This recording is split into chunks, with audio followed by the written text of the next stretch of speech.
وعلیکم السلام ورحمۃ اللہ وبرکاتہ۔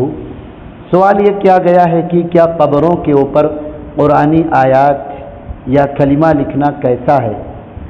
یعنی گناہ تو نہیں ہے؟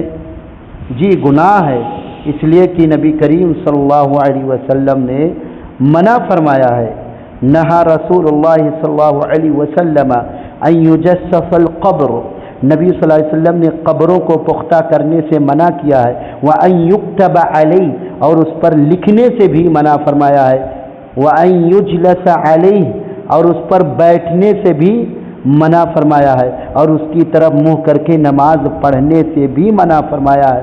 یہ سارے کے سارے حرام ہیں، لہذا ان سب چیزوں سے دور رہنا چاہیے، بچنا چاہیے، نہیں لکھوانا چاہیے۔ لوگ لکھواتے ہیں، ہاں صرف نشانی کے طور پر پتھر رکھ سکتے ہیں، یہ حدیث سے ثابت ہے، جیسا کہ عثمان بن مظعون رضی اللہ عنہ کے ساتھ آپ صلی اللہ علیہ وسلم نے کیا۔